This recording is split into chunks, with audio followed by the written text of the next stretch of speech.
Hello, bachcho. Let's read the question. The question is saying assertion is given as viruses are nucleoprotein that lack cell organelle, etc. Reason is given as viruses are neither living nor non-living. Option 1 में है both assertion and reason are true and reason is the correct explanation of the assertion. दूसरा है both assertion and reason are true but reason is not the correct explanation of the assertion. Third one is assertion is true but reason is false and fourth one is assertion is false but reason is true. तो आइए देखते हैं बच्चों हम इसका की concept. तो अगर हम बात करें बच्चों इसके की कंसेप्ट की, so the key concept will be viruses. तो अगर हम वायरसेस की बात करें तो इसका मतलब क्या होता है? इसका मतलब होता है वेनम और पॉइजनस फ्लूइड. फर्दर अगर हम बात करें तो जो आपका वायरसेस होते हैं ये कैसे होते हैं? Obligate parasite. इसका मतलब है कि ये इनको होस्ट बॉडी या लिविंग बॉडी की जरूरत पड़ती है टू फंक्शन. ये आउटसाइड द लिविंग बॉडी कैसे होते हैं? Inert. So they are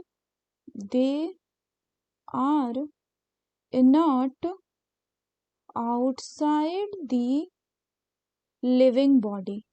They are inert outside the living body. अब अगर हम बात करें वायरस के स्ट्रक्चर की तो इसके पास प्रेजेंट होता है क्या? एक आउटर में प्रोटीन कोट होता है एंड इनर में क्या प्रेजेंट होता है? अगर हम बात करें तो इनर में इसका प्रेजेंट होता है genetic material which can be DNA और आरएनए. तो अगर हम बात करें इसका मतलब ये किसके बने हुए होते हैं? They are made up of nucleoprotein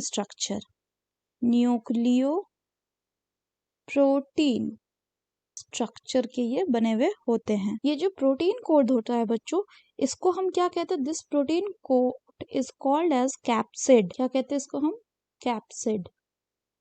तो अगर हम बच्चों क्वेश्चन की बात करें तो क्वेश्चन में बोल रहे हैं कि वायरसेस न्यूक्लियो प्रोटीन होते हैं and they lack cell organelle. बिल्कुल करेक्ट है, ये न्यूक्लियो प्रोटीन होते हैं और ये इनमें कोई सेल ऑर्गेनल होता ही नहीं. रीजन बोल रहा है बच्चों कि viruses are neither living nor non living. मतलब वायरस लिविंग भी नहीं है और नॉन लिविंग भी नहीं है.